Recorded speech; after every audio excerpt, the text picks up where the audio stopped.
आप सभी को परमेश्वर पिता के मधुर और जलाली नाम में जय मसीह की। Praise the Lord. और आइए आज के लाइव सेशन को हम स्टार्ट करते हुए एक प्रार्थना करेंगे और फिर हम वचन में जाएंगे। आइए हम प्रार्थना करेंगे। परमेश्वर पिता, हम धन्यवाद देते हैं इस सुंदर दिन के लिए, सुंदर समय के लिए, और आपकी उपस्थिति इसमें चाहते हैं पिता। और आपका हृदय से धन्यवाद देते कि आपने ये दिन हमारे जीवन में जोड़ा। खुदावन, कितने ऐसे थे जो आज का दिन नहीं देख पाए पिता, परंतु आपकी बड़ी दया और करुणा हम पर हुई पिता। होने दीजिए कि हम अपने दिनों का पिता बेहतर प्रयोग कर सकें और आपके राज्य के लिए पिता हम फल लाने वाले हो सके पिता। जितने लोग आज इस लाइव सेशन में जुड़ते हैं और जो ऑफलाइन देखते हैं, हर एक पर अपनी आशीष बनाए रखिए। जितने लोगों तक ये वचन पहुंचता है, हर एक को अपनी बहुतायत की आशीष दीजिए पिता। इस नेटवर्क को आज की शाम को पिता, हर एक कनेक्टिविटी को, इलेक्ट्रिसिटी, हर एक चीज को पिता आपके हाथ में सौंपते हैं। हर एक ऐसी चीज जो इस मैसेज को आज लोगों तक पहुंचने से रोकती है, शैतान के हर जालफंदों को हम यीशु मसीह के नाम से खारिज करते पिता। हर एक लोगों को आप आशीष दीजिए पिता। जब मैं आपके वचन को बोलती हूँ पिता, होने दीजिए कि मैं अपनी बुद्धि और अपनी समझ से नहीं, परंतु आपके पवित्र आत्मा के अगुवाई में बोलने वाली हो सकूं पिता। सारी बातों के लिए धन्यवाद देते हैं। इस विनती को आपके नाम से मांगते हैं, आमीन।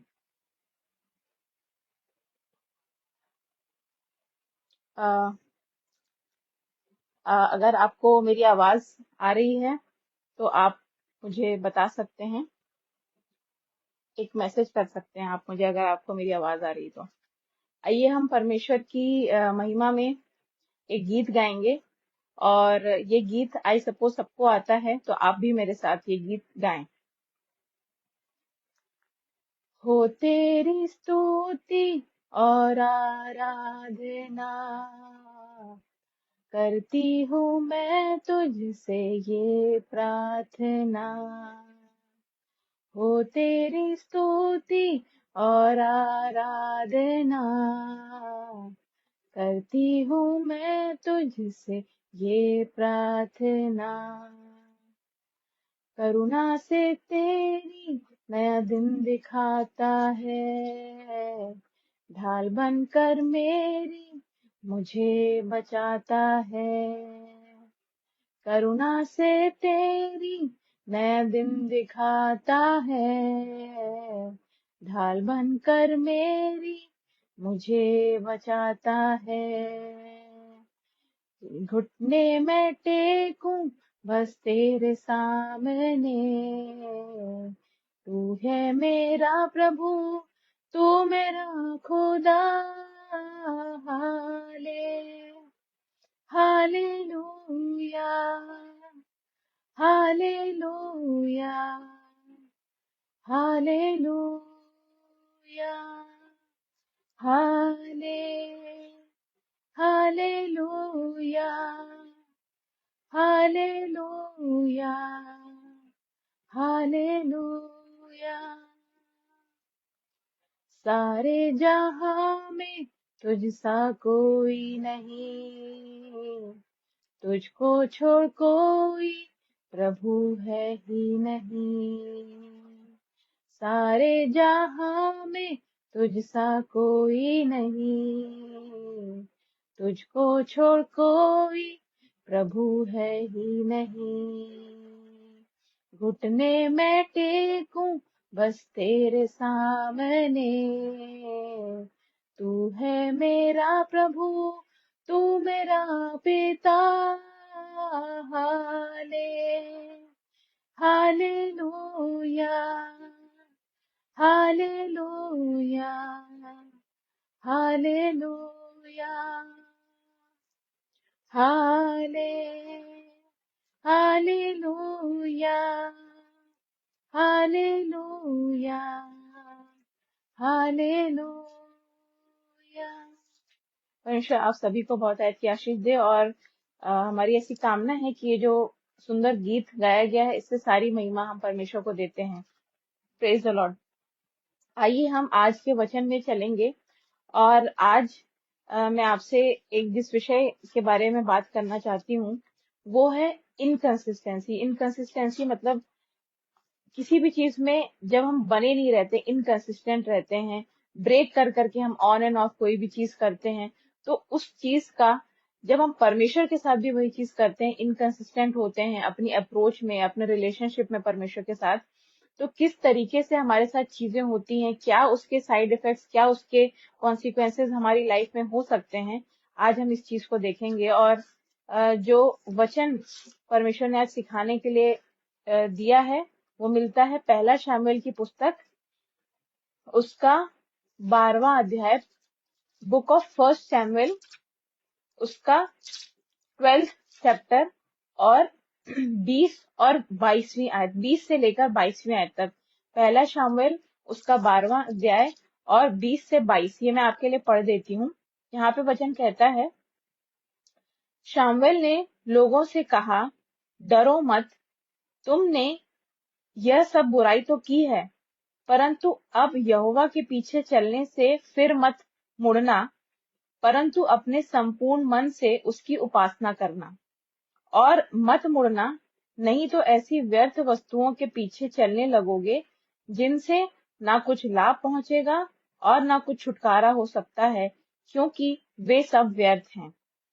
यहोवा तो अपने बड़े नाम के कारण अपनी प्रजा को न तजेगा, क्योंकि यहोवा ने तुम्हें अपनी ही इच्छा से अपनी प्रजा बनाया है। परमेश्वर इस सुंदर वचन के सुने और पढ़े जाने में हम सभी को आशीष दे।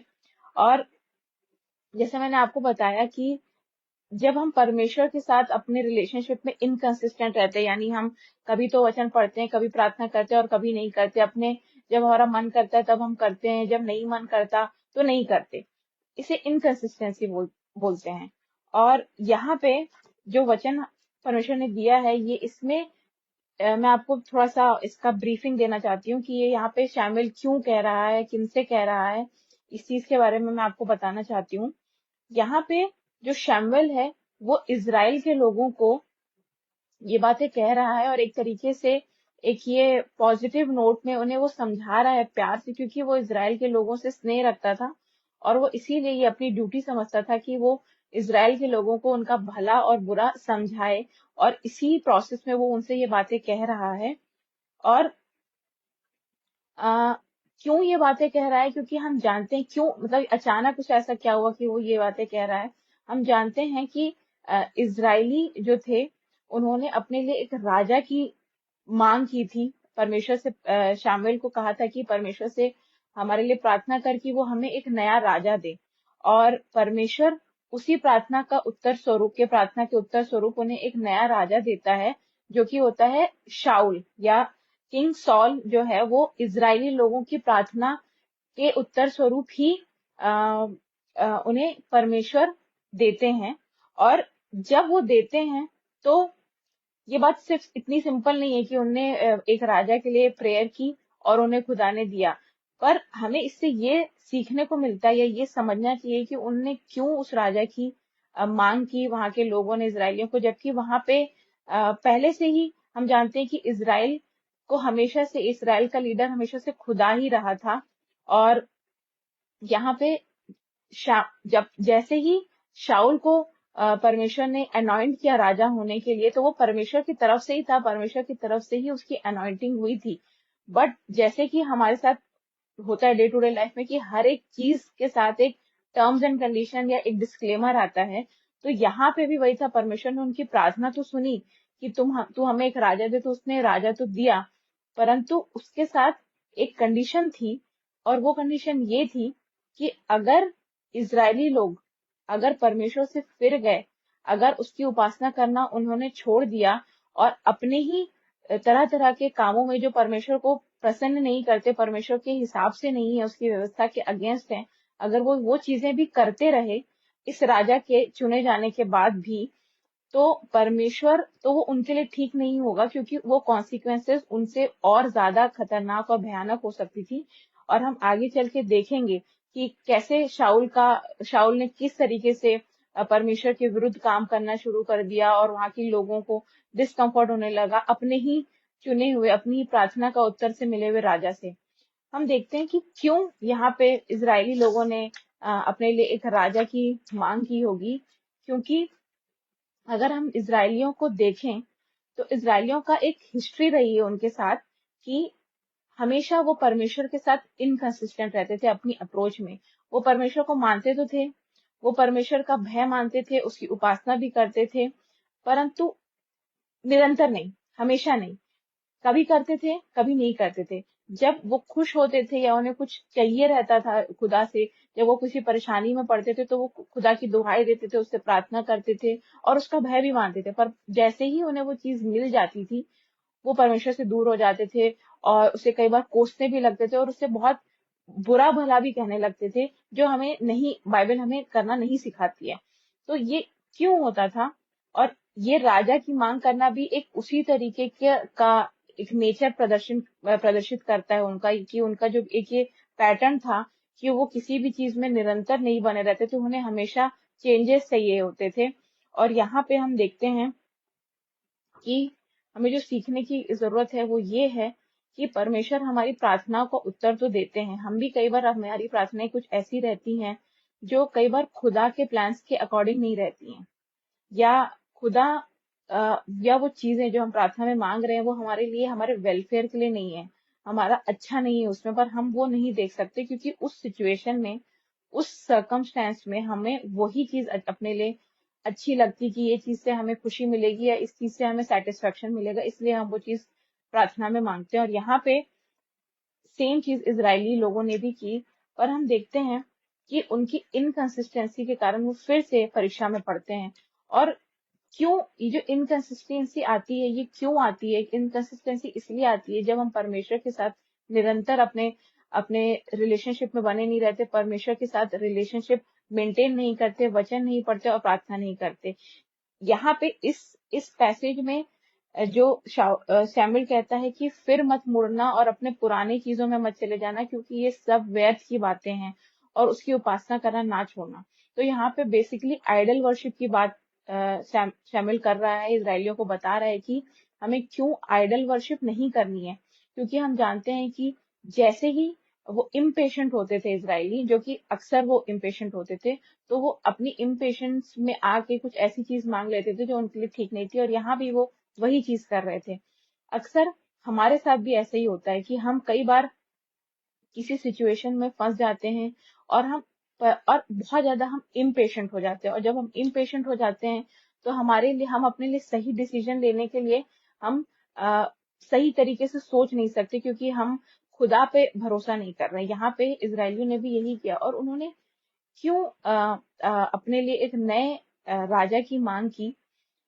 क्योंकि जो शाऊल राजा था, शाऊल राजा, जब, जो कि अम्मोनियों, इस अध्याय से पहले अगर हम 10वें और 11वें अध्याय में पढ़ेंगे तो उसने अम्मोनियों के अगेंस्ट एक वॉर लड़ी और उसे जीता था, और वो बहुत अच्छे से जीता था। बहुत उसका वैभव बहुत ज्यादा फैल गया था आस पड़ोस के देशों में, और वही देखते हुए वहां के लोगों को ये इच्छा हुई कि हमें भी एक ऐसा राजा चाहिए, जो, या हमें ऐसा लीडर चाहिए जो फिजिकली प्रेजेंट हो, या हमें वो देख पाए, हम उससे वन टू वन जाके या फेस टू फेस जाके हम उससे अपनी बातें कह पाए, और वो हमारे लिए अवेलेबल हो किसी भी टाइम पे, और वो हमारी चीजें सॉल्व करे। आप सोचिए, कोई एक ऐसी प्रजा जिसे परमेश्वर खुदा अपना कहता है, परमेश्वर कहते हैं वचन में कि इज़राइल के लोग जो मेरे कहलाते हैं, मतलब वो इज़राइलियों को अपना कह के संबोधित करता है हर जगह स्क्रिप्चर में। ये चीज और किसी को भी ये सौभाग्य प्राप्त नहीं हुआ है कि उसे खुदा अपना कहे, परंतु इज़राइलियों के पास वो चीज थी कि वो खुदा उन्हें अपना कहता था। और ऐसा जब हम, कोई अपने आप को अपना कहे और आपको वो लोग नकार दें, आपको धिक्कार दें या आपको साइड कर दें, और वो बोले कि नहीं, अभी मुझे ये नहीं चाहिए, मुझे दूसरा चाहिए, कारण इम्पेशंस, इनकंसिस्टेंसी विद गॉड, मतलब वो हमेशा खुदा में नहीं बने रख सकते, वो हमेशा वो चीजों पे, जो हमारी क्रिश्चियनिटी का जो बेसिस है, हमारा जो, जिसपे हमारी नींव डली हुई है, या उसका एक डॉक्ट्रिन हम बोलेंगे, वो ये है कि we walk by faith not by sight. हम जो देखते हैं उस पे हम नहीं चलते, परंतु हम विश्वास के थ्रू चलते हैं, जो ना ही दिखता है, ना ही कोई सुन सकता है, परंतु वो मन में होता है हमारे। और ये इसीलिए रखा गया है, इसीलिए ये चीज रखी गई है, ताकि हम किसी भी चीज को कनेक्ट ना करें कि जब हमें वो दिख रही है तो ही हम माने, जैसे इजरायलियों ने किया। जब उन्हें खुदा दिखता था तो वो मानते थे कि हाँ खुदा है, और जब नहीं दिखता था तो वो विचलित होने लगते थे, इम्पेशेंट होने लगते थे। इसी प्रकार से कोई चीज अगर वो सुन रहे हैं तो उनके लिए ठीक है, लेकिन जहां उन्होंने परमेश्वर की आवाज नहीं सुनी कुछ दिनों तक, जो कि उन्हीं की गलती के कारण होता था, तो वो फिर इम्पेशेंट हो जाते थे। और खुदा हमेशा से, हम देखते हैं मूसा के टाइम पे क्या हुआ, जब मूसा 10 आज्ञाएं लिखने के लिए पहाड़ों पे था, आकाश में था, बादलों पे परमेश्वर के साथ, और उसे नीचे आने में समय लग गया, वो नीचे आने में उसे लेट हो गया। और जो इजरायली थे वो वहां पे परेशान होने लग गए कि खुदा ने तो हमें अबेंडन कर दिया है, पता नहीं मूसा आएगा भी कि नहीं आएगा। और इस तरीके की तमाम इम्पेशंस वाली बातें उनके बिहेवियर से झलकने लग गई, और उन्होंने अल्टीमेटली क्या किया, हारून के पास वो गए और उन्होंने अपने लिए एक नए देवता को बनाने की मांग की, जो कि एक गोल्डन काफ था। और हम देखते हैं कि कई बार हम भी, हमारे जीवन में भी ये इम्पेशंस झलकता है। क्यों क्यों खुदा हमें पेशेंस सिखाना चाहता है? क्यों, क्या कारण है कि वो हमें पेशेंस सिखाना चाहता है? आप सोचिए कि जब इसराइलियों को अ, इजिप्ट से जब बंधुआई से छुड़ाकर परमेश्वर ला रहा था, तो जब इजराइल से उन्हें प्रॉमिस लैंड ले जा रहा था, तो उस जगह का डिस्टेंस कितना था? अगर हम देखेंगे तो वो उस जगह का डिस्टेंस था जस्ट 11 डेज। अगर एक्चुअल डिस्टेंस अगर कवर करना हो तो वो 11 डेज में ही कवर किया जा सकता था, जिस चीज के लिए बाइबल बताती है कि 40 years लगे। 40 years और 11 डेज, कोई कंपैरिजन नहीं है। परंतु हम जानते हैं, बाइबल हमें बताती है कि खुदा के God's ways are not our ways. उसके जो मार्ग है वो हमारे मार्ग नहीं हो सकते। हमारे उसके जो मार्ग है वो हमारी सोच से कहीं ज्यादा परे है और अच्छे हैं, हमारे हित के लिए हैं। और हम देखते हैं कि उन 40 years में उन्हें वो पेशेंस सिखाना चाहता था, परंतु फिर भी इसराइलियों ने वो नहीं सीखा। और कई बार हम भी इसी तरीके से हमारे जीवन में करने लगते हैं। अगर आइडियल वर्शिप की बात आए, ideal worship is not always कि हम मिट्टी से या किसी मेटल से कोई चीज बनाएं। हम इन मॉडर्न क्रिश्चियनिटी, अगर हम देखें मॉडर्न एरा में, तो हम आइडल वर्शिप नहीं करते, क्योंकि हमारी बुद्धि समझ इतनी खुल गई है, परमेश्वर ने इतनी खोली है कि हम आइडल वर्शिप में इंडल्ज नहीं होते, more often than not. But knowingly तो नहीं होते या इंटेंशनली तो नहीं होते। बट कई ऐसी चीजें हैं जिसको हम आइडल वर्शिप, जिसके माध्यम से हम आइडल वर्शिप कर रहे होते हैं और हमें ये पता भी नहीं होता है, क्योंकि ये शैतान का एक बहुत ही सोचा समझा हमारे अगेंस्ट एक अटैक होता है। क्यों मैं ये कह रही हूँ? क्योंकि ये जो वचन है, ये खुदा ने मुझे इसीलिए सिखाया। ये वचन जब मैं पढ़ रही थी, मैं पूरी शैमुएल की पुस्तक पढ़ रही हूँ अभी, लेकिन ये जो 2 वर्ष हैं कि मत मुड़ना, मत फिरना, परंतु परंतु क्योंकि ऐसे कामों में पड़ जाओगे जो व्यर्थ हैं और जिनसे छुटकारा नहीं हो सकता, तो इससे खुदा, ये इस वचन पे मैं आके रुक गई और इससे मैंने मांगा खुदा से कि मुझे वो क्या सिखाना चाहता है। तो मुझे खुदा ने यही सिखाया कि कई बार हम आइडल वर्शिप को, अगर मॉडर्न एरा में अगर डिफाइन करें तो क्या होगा? आइडल वर्शिप का मतलब ये नहीं है कि मूर्ति बना के उसे पूजना। आइडल वर्शिप का मतलब होता है किसी भी चीज को या वस्तु को या इंसान को या किसी भी चीज को, काम को परमेश्वर से ज्यादा स्थान देना या ज्यादा समय देना, उसे आइडल वर्शिप कहा जाता है। हम इस चीज को कंफ्यूज ना हो कि हम तो आइडल वर्शिप नहीं करते तो वो सिन हम नहीं कर रहे, नहीं। हमारे अंदर भी वो पाप पाया जाता है, क्योंकि कई बार अगर हम देखें तो इस मोबाइल के थ्रू, जिसके थ्रू आज मैं मैसेज बोल रही हूँ, हम कनेक्ट होते हैं एक दूसरे से, ये भी एक, it is a form of, severe form of idol worship, जो आज की जनरेशन, इवन जो पुरानी जनरेशन थी और नेक्स्ट जनरेशन भी, हर तीनों जनरेशन अभी इस चीज को बहुत ज्यादा समय देती है। अगर हम अपने मोबाइल को उठा के देखें तो उसमें स्क्रीन टाइम 6, 7, 10, 12 घंटे का स्क्रीन टाइम हमें मिलेगा। और हम बाइबल कितने वक्त पढ़ते हैं? मुश्किल से हार्डली आधा घंटा, 1 घंटा, या कई कई बार वो भी नहीं। या प्रेयर हम कितनी देर करते हैं? 10 मिनट, 15 मिनट, आधा घंटा, इस तरीके से हम, हमारा समय परमेश्वर के साथ होता है। परंतु जब हमें रील्स देखनी होती हैं या हमें मूवी देखनी होती है, तो हमारे पास समय निकल जाता है। Otherwise we are busy in our hectic schedule. अगर हमें चर्च जाना है तो हम संडे को भी बहुत मुश्किल से समय निकाल पाते हैं, या हम लेजीनेस दिखाते हैं। पर जैसे ही मोबाइल चलाने का समय आता है, तो हमें, हमारे जीवन से ये सारी चीजें, ये सारी प्रॉब्लम्स रिजॉल्व हो जाती हैं। बट बाइबल पढ़ने के समय, प्रार्थना करने के समय हमें जोर आता है, आलस आता है, नींद आती है। और ये मानिए ये मेरे साथ खुद हो रही है ये चीजें, इसीलिए मैं आपको बता पा रही हूँ, क्योंकि जब तक इंसान अपनी गलतियों से नहीं सीखेगा वो दूसरों को नहीं सिखा सकता। तो जब अगर आप समझ जाएं कि आप परमेश्वर से दूर हो रहे हैं, समय परमेश्वर को आप कम दे रहे हैं, तो इसका मतलब ये है कि you are under spiritual attack, और उससे हमें दूर हटना है ये जानते हुए। क्योंकि अगर हम ये समझ पा रहे हैं कि हाँ हम अंडर स्पिरिचुअल अटैक हैं, तो इसका मतलब कि पवित्र आत्मा आपको चेतावनी दे रही है, पवित्र आत्मा आपको बता रही है कि नहीं, परमेश्वर का समय तुम किसी और को दे रहे हो। हो सकता है हम अपने पेरेंट्स को, अपने स्पाउस को, अपने बच्चों को, अपने काम को, किसी भी चीज को अगर खुदा से ज्यादा महत्व देते हैं तो वो आइडल वर्शिप के फॉर्म में आता है। तो यहाँ पे जो इजरायली है उन्होंने कई बार आइडल वर्शिप का सिन किया, और हम देखते हैं कि हर बार वो अपने आप को परीक्षा में पड़ा हुआ उन्होंने पाया। ना ही उनमें खुदा पेशेंस डेवलप करा पाया, इनफैक्ट पेशेंस डेवलप कराना तो दूर, वो और भी उनकी कंडीशन वर्स होती चली गई। जब उन्हें विल्डरनेस में परमेश्वर ने रखा 40 इयर्स के लिए, तो क्यों रखा? क्योंकि वो उन्हें पेशेंस सिखाना चाहता था, ताकि वो हर एक चीज में खुश रहना, हर एक कंडीशंस में अच्छे से रहना, खुश रहना, कंटेंट रहना सीख सकें, सेटिस्फाइड रहना सीखें। परंतु हुआ इसके बिल्कुल ऑपोजिट। जब वो 40 इयर्स तक उस जंगल में थे, तो जंगल में आ, मन्ना बरसता था। हम जानते हैं जिस जंगल में खाना और पीना अगर 2-3 टाइम का मिल पा रहा है तो वो ही एक अपने आप में बहुत बड़ी ब्लेसिंग है। परंतु हम देखते हैं कि वहां पे भी इसराइलियों ने कुड़कुड़ाना नहीं छोड़ा। वहां पे भी वो कुड़कुड़ाते रहे, वो डिससेटिस्फाइड रहे हर एक सिचुएशन में। उन्हें बंधुआई से, आप सोचिए, बॉन्डेज से छुड़ा ले आया है, परंतु फिर भी वो लोग कुड़कुड़ा रहे हैं। और कुड़कुड़ाने का रीजन अगर हम सोचेंगे तो इतना छोटा सा और इतना यूजलेस और व्यर्थ रीजन था, ये कि वो मन्ना का टेस्ट तो एक जैसा है, वो तो टेस्टलेस है, उसमें ज्यादा टेस्ट नहीं है, लहसुन नहीं है, अदरक नहीं है, और दुनिया भर का मतलब just because of taste of a food वो क्रिबिंग, उनका नेचर क्रिबिंग नेचर हो गया, और वो खुदा को कोसने लगे। और क्या बोलने लग गए कि हम तो, इससे अच्छा तो हम इजिप्ट में ही थे, वहां हमें कम से कम खाना तो मिलता था, अच्छा खाना तो मिलता था। आप सोचिए, खुदा उनमें डेवलप कराना चाहता है पेशेंस और सेटिस्फाइड रहना।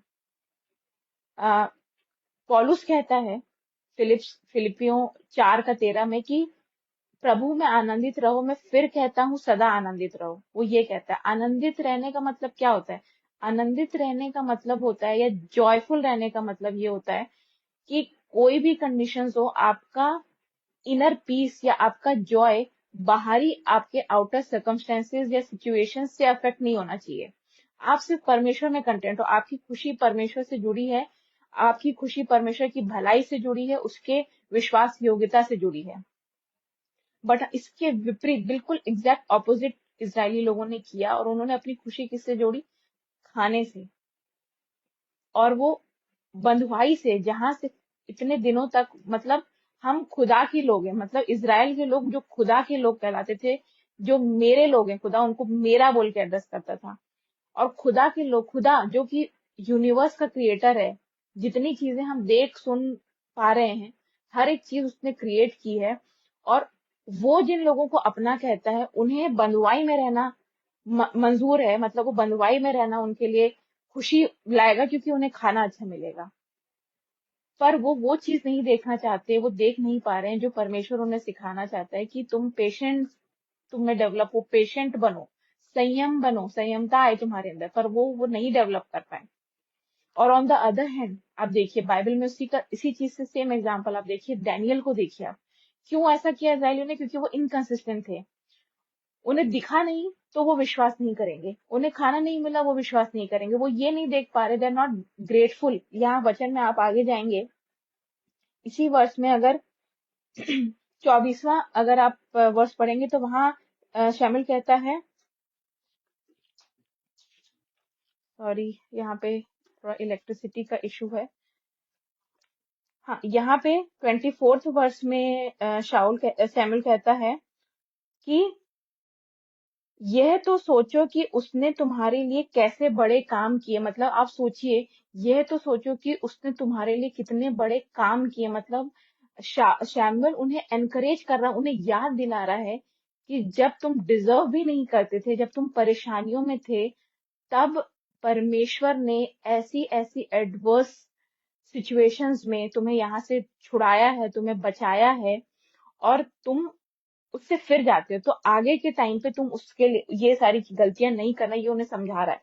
और हम देखते हैं डैनियल का एग्जाम्पल, आप याद करिए, क्यों डैनियल इतना इतना पावरफुल था, क्यों उसे इतने प्रोफेटिक वर्ड्स मिले, क्योंकि वो उसने जिस खाने को लेके ये लोग कुड़ रहे थे, उस खाने को लेके डैनियल ने खुदा के खाने को मना कर दिया, और अपनी जान पे वो खेल गया, वो खुदा का बंदा।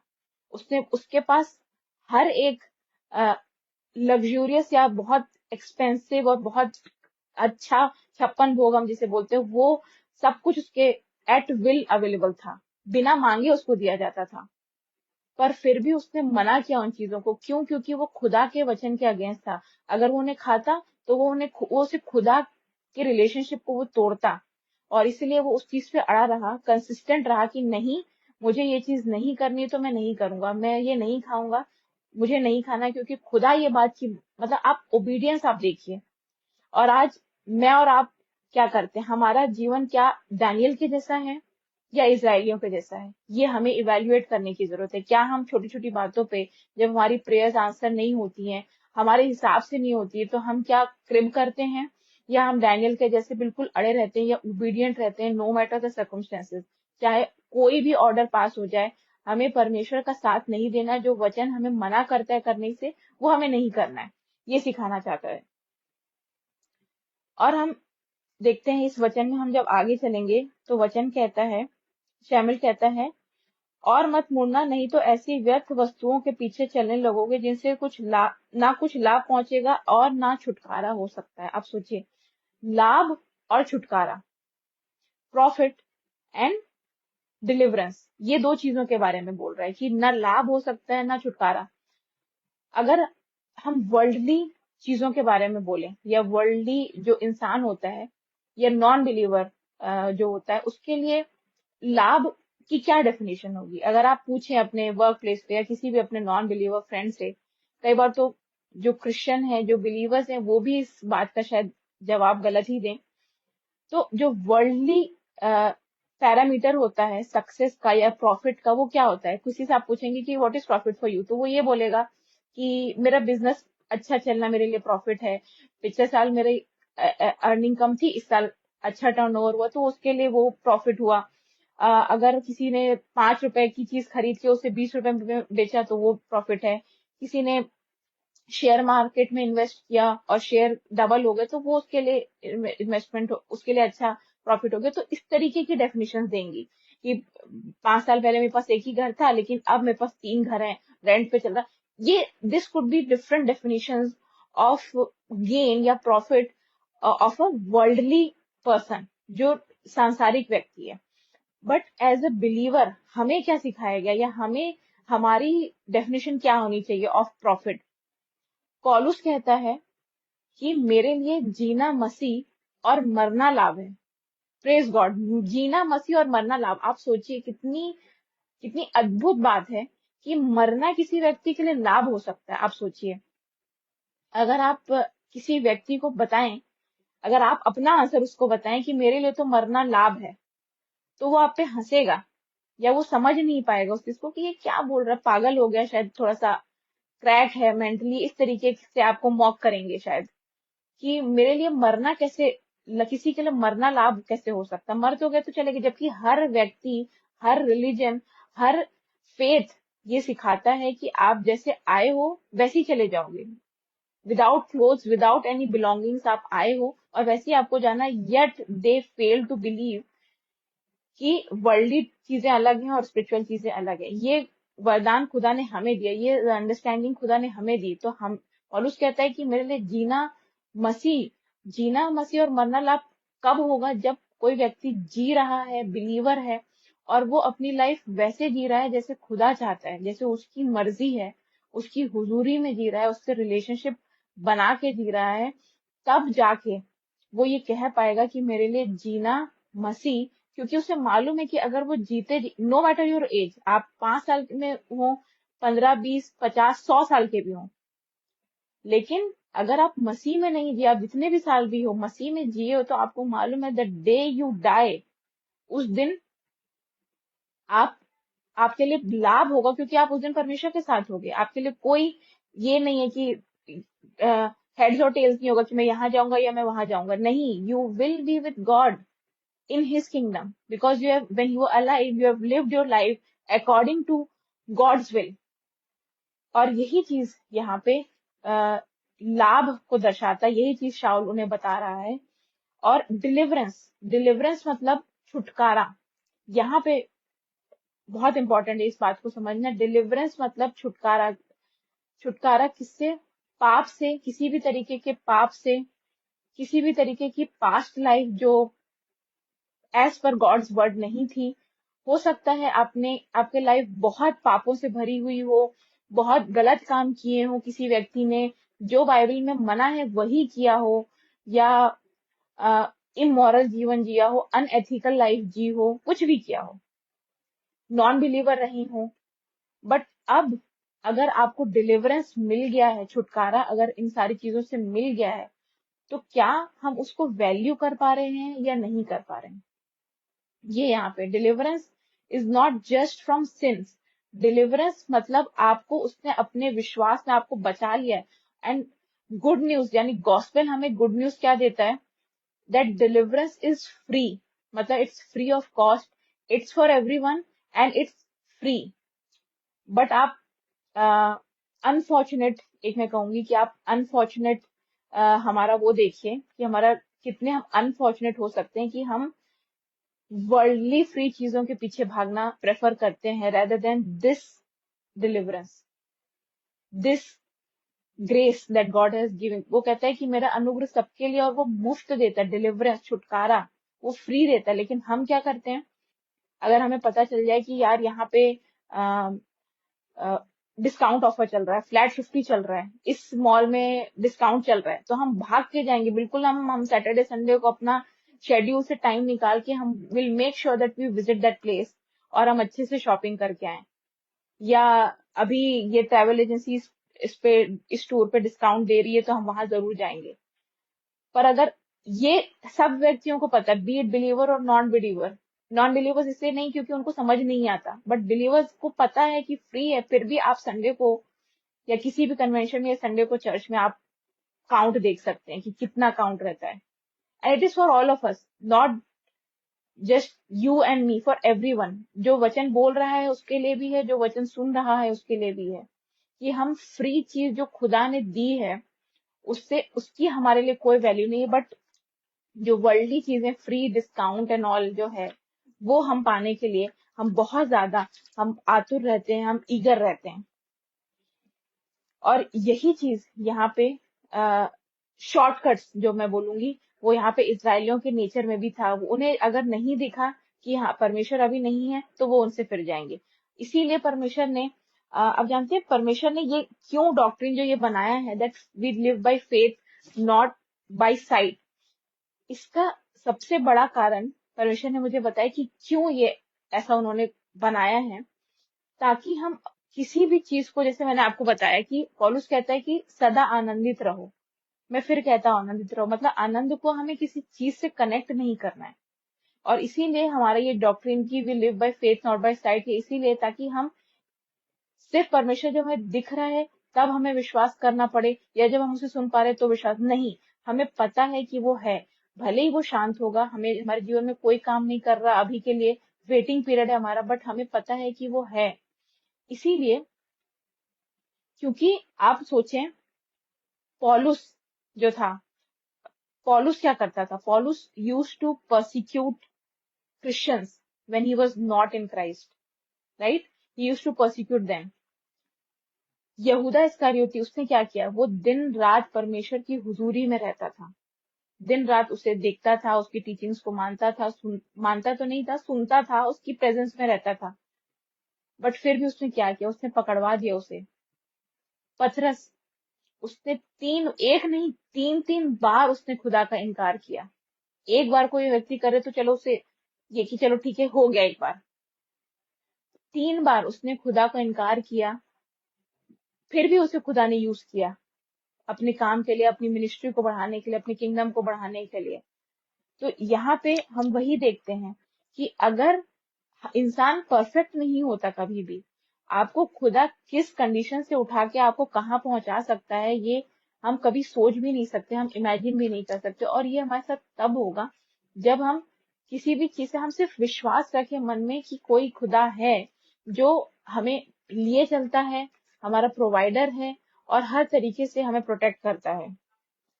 और लास्ट में अ, जो वर्स यहाँ पे लिखी है, जो जो वर्ड है, ये वर्ड ने मुझे बहुत ज्यादा अ, सोचने पे मजबूर किया, और परमेश्वर ने इसी वर्ड से रिलेटेड मुझे रेवलेशन दिया। यहाँ पे लिखा है अ,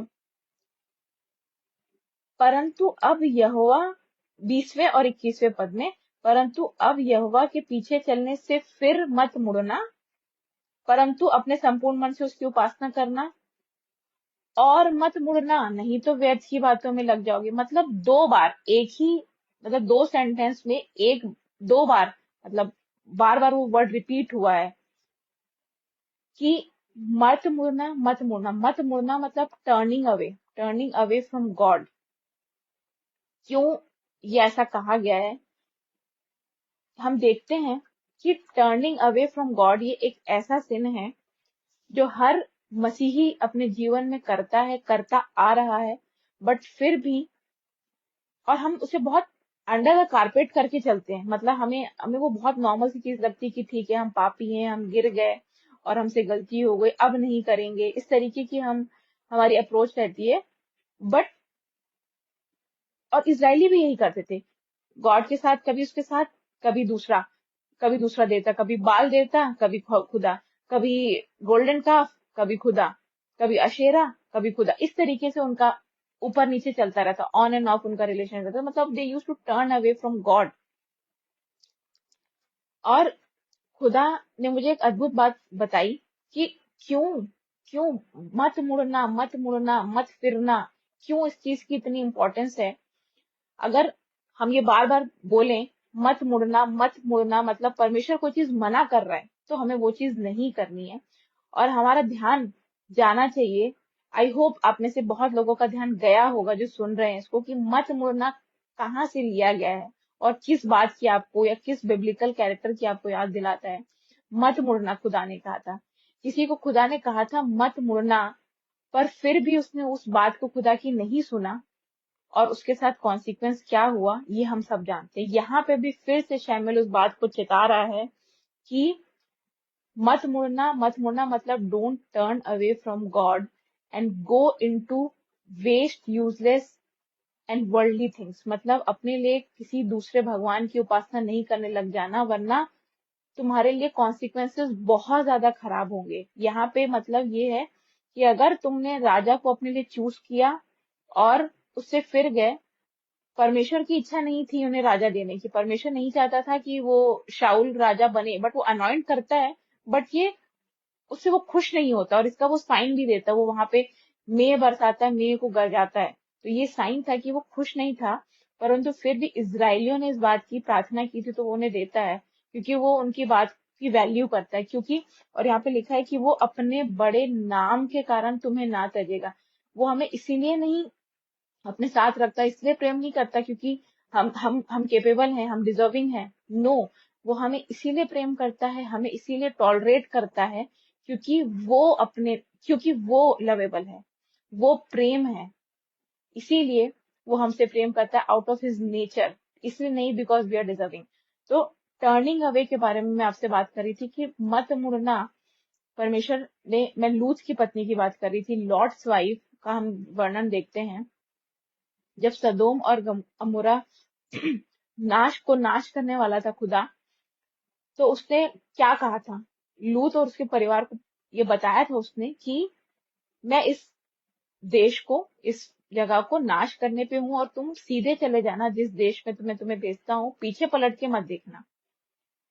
परंतु हम जानते हैं कि लूत की पत्नी ने ये गलती की और वो पीछे पलट के देखी और वो नमक का खंभा बन गई, जो कि आज की डेट तक है वहां पे। हिस्ट्री में अगर आप देखेंगे तो जो इस चीज को पढ़ने वाले लोग हैं, इस चीज के जानकार हैं, हिस्ट्री को जानने वाले पढ़ने वाले, वो बताएंगे कि वहां पे वो आज भी है, उसका अंश पाया जाता है। So it's not a myth, it's a real story. क्यों मुड़ना, क्यों इतना, व्हाट्स द फस अबाउट टर्निंग अवे, क्यों बार बार परमेश्वर ये बोल रहे हैं कि मत मुड़ना मत मुड़ना? क्या दर्शाता है मुड़ना? मुड़ना ये दर्शाता है कि कहीं ना कहीं हम अभी भी अपने पिछले लाइफ से या उन चीजों से जिसने परमेश्वर ने हमें डिलीवर कर दिया है, हमें ले आया है, हमें छुड़ा दिया है, अभी भी कुछ पार्ट हमारा वहां पे, हम ध्यान हमारा वहां लगा हुआ है। ये बात दिखाता है, मुड़ना का मतलब ये है। और अगर यीशु मसीह ने, परमेश्वर ने हमें अपनी पुरानी लाइफ से छुटकारा, हम जानते हैं कि जब यीशु मसीह क्रूस पे मरा तो उसने क्या कहा? लास्ट उसके वर्ड्स क्या थे? पूरा हुआ। पूरा हुआ मतलब इट इज फिनिश्ड, मतलब वो सारी चीजें करके गया है। उसने डिलीवरेंस दे दी, उसने ग्रेस अपनी दे दी, जो मुफ्त में मिलता है, छुटकारा है। हमें सिर्फ हमें एक चीज करनी है, हमें रिपेंटेंस करनी है और खुदा के साथ बने रहना है।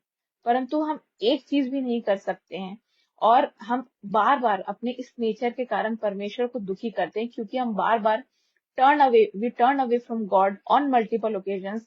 और ये दिखाता है कि अभी भी कहीं ना कहीं हम पूरे तरीके से परमेश्वर को हमने नहीं अपनाया है, या अभी भी हमने अपने आप का इनकार नहीं किया। परमेश्वर का वचन कहता है कि जो मेरे पीछे आना चाहता है वो अपने आप का इनकार करे, वो मेरा क्रूस ले, अपना क्रूस उठाए और अपने आप का इनकार करके मेरे पीछे चले। अपने आप का इनकार मतलब मुझे अब कोई चीज से आ, आ, लोभ नहीं होना चाहिए, किसी चीज की इच्छा नहीं होनी चाहिए। मुझे सिर्फ और सिर्फ परमेश्वर की तरफ जाना है और मुड़ना नहीं है।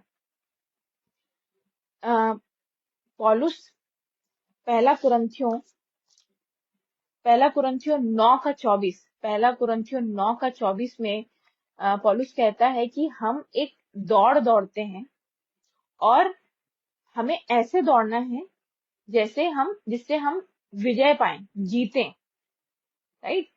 तो उसका मतलब क्या है कि हमारी ये जो रेस है ये किस लिए, हमारी ये जो रेस है दैट इज टू अचीव और to attain the eternal life, और इटर्निटी में जाने के लिए हमारी ये रेस है। और अगर हमें इस रेस में को दौड़ना है तो हमें, और हमारा प्राइस क्या होगा? हमारा प्राइस होगा क्राउन ऑफ इटर्निटी। ठीक है? वो अनंत जीवन का जो जीवन है, या उसका मुकुट जो है, वो हमें परमेश्वर पिता देंगे अगर हम इस रेस को पास करते हैं। आप इस चीज को नॉर्मल लाइफ में समझिए। जब एक आ, ये क्योंकि एक लॉन्ग पीरियड हो गया इसलिए हम इसको शायद ना समझ पाए, परंतु एक शॉर्ट चीज में मैं आपको समझाने की कोशिश करती हूँ कि जब हम रेस में दौड़ते हैं, कोई भी रिले रेस है, 50 meter relay race, 100 meter relay race, तो इसमें जब हम किसी भी धावक को, हम रेसर को दौड़ते हुए देखते हैं, स्प्रिंटर, तो 50 मीटर्स की है, जैसे ही गन का शॉट सुनता है इंसान, या जो रेसर, जो स्प्रिंटर है, वो बिल्कुल स्पीड में दौड़ता है। ना वो यहाँ देखता है, ना वो यहाँ राइट लेफ्ट कहीं नहीं, सिर्फ उसकी निगाह सीधे देखता है, वो बिल्कुल सीधे देखता है और सीधे दौड़ता है। क्यों? अगर उसने यहाँ वहां देखने में, क्या आपने देखा कभी वो पीछे देखता है, या साइड में, या मेरे साइड वाला कहाँ दौड़ रहा है, मेरे साइड वाला कहाँ दौड़ रहा है? क्या वो अपनी नेक कहीं पे भी टिल्ट करता है, पीछे मुड़ता है क्या? कभी भी नहीं। क्यों? क्योंकि उसको मालूम है कि अगर मैंने कहीं भी यहाँ वहां टाइम वेस्ट किया, मतलब अगर मैंने यहाँ वहां देखा तो मेरा टाइम वेस्ट होगा और वहां पे वो नहीं पहुंच पाएगा। वहां तो फर्स्ट सेकंड थर्ड फिर भी होता है, परंतु हमारे यहाँ नहीं होता फर्स्ट सेकंड थर्ड। हमें फर्स्ट ही आना है अगर हमें इटर्निटी को पाना है तो। अगर उसने पीछे मुड़ा तो आप सोच भी नहीं सकते वो लास्ट आएगा, वो स्प्रिंटर। तो इसीलिए हमें, ये तो 50 मीटर्स का था जो कुछ सेकंड्स का होता है, 8 सेकंड्स का, और कुछ मिली सेकंड्स के लिए भी अगर उसने यहाँ वहां देख लिया तो वो रेस हार जाएगा। और हमारी ये जो रेस है, इसमें क्या है? इसमें टाइम का महत्व है। स्प्रिंटिंग में भी टाइम का महत्व है, और अभी हमारी जो रेस, हम जो दौड़ रहे हैं, इसमें भी टाइम का महत्व है।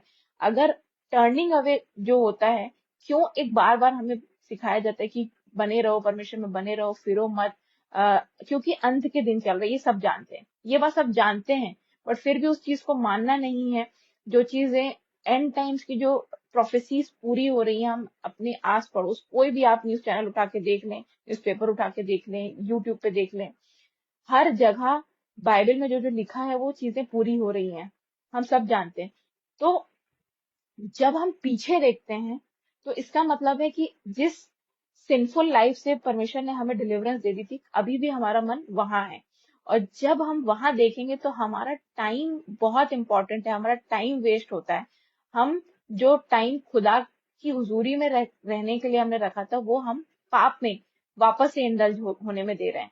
और बाइबल हमें बताती है एक अद्भुत बात, मत्ती उसका 12 मत्ती उसका 12वां अध्याय, उसका 43 to 45 वर्ष में पढ़ूंगी नहीं, बस मैं आपको ब्रीफ में बताऊंगी कि वहां पे वर्ष कहता है कि जब एक पवित्र आत्मा निकलती है और इंसान शुद्ध हो जाता है, अच्छा हो जाता है, परमेश्वर उसे डिलीवरेंस दे देता है, परंतु फिर भी अगर अपने कामों के कारण वो फिर से पाप में गिर जाता है या वो परमेश्वर में नहीं बना रहता, तो क्या होता है, वो एक पवित्र आत्मा जो सॉरी एक इविल स्पिरिट जो निकली थी, वो अपने साथ 7 और लोगों को लेकर आएगी।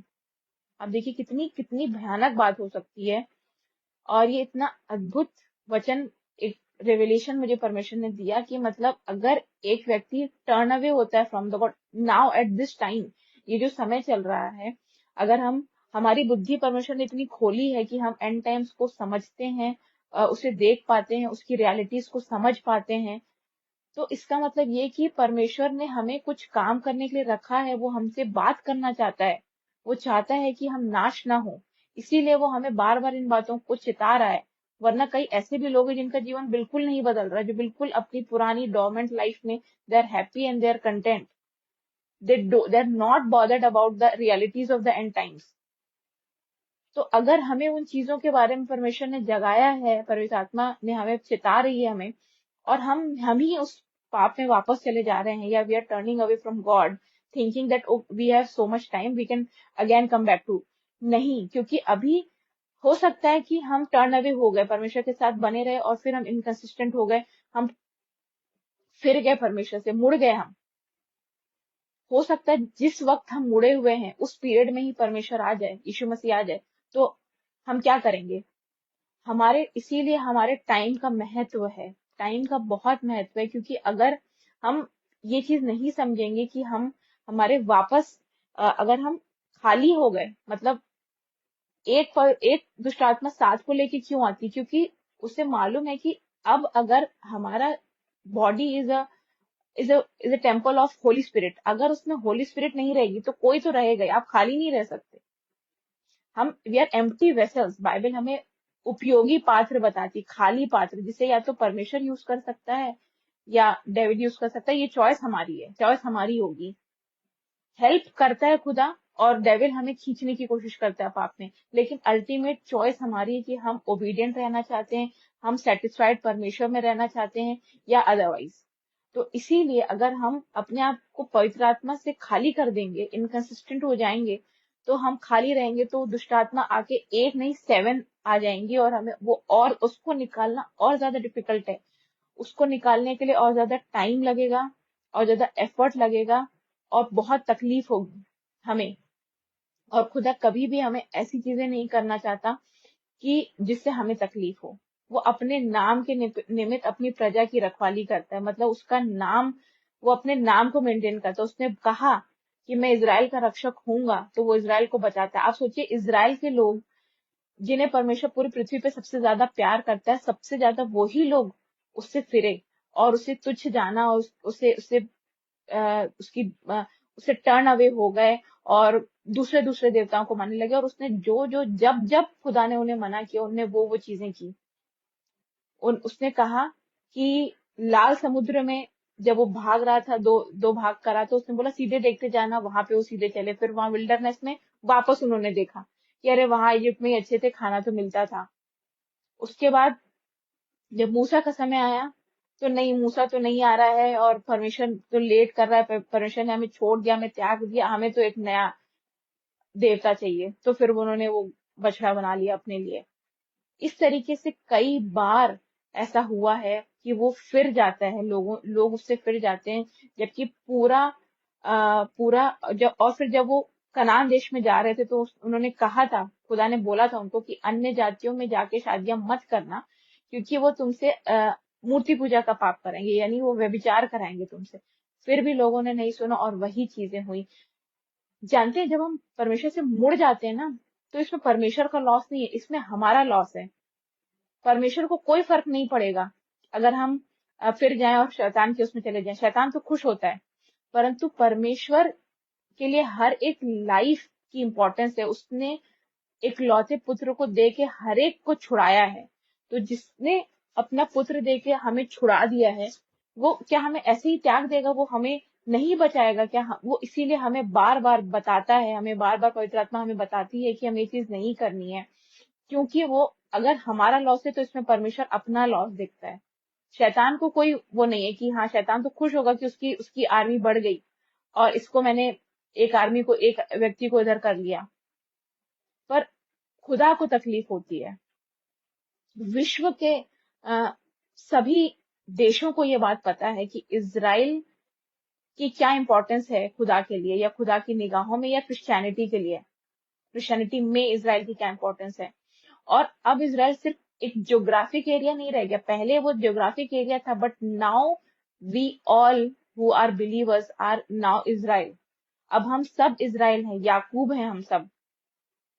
क्यों? क्योंकि परमेश्वर ने के चुने हुए लोग हैं। पहले तो वो एक ज्योग्राफिक एरिया को लेके वो चीज का डिस्क्रिप्शन होता था, बट अब हर एक व्यक्ति जो परमेश्वर पे चलता है, उसको मानता है, उस पर बिलीव करता है, वो हर एक व्यक्ति इजराइल से डिनोट किया जाता है उसको। और इसीलिए इजराइल हमारे लिए इम्पोर्टेंट है।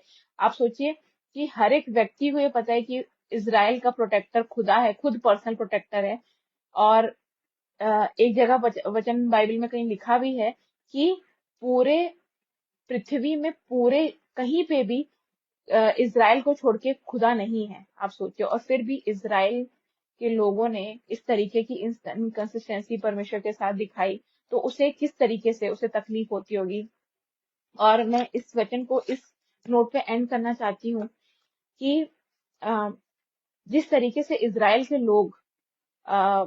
लोगों ने शाऊल को अपना राजा होने के लिए मांगा और परमेश्वर ने अनॉइंट किया, उसी तरीके से हम जानते हैं कि बाइबल की हर एक पुराने नियम की हर चीज वापस से रिपीट हो रही है, हर चीज फिर से हो रही है।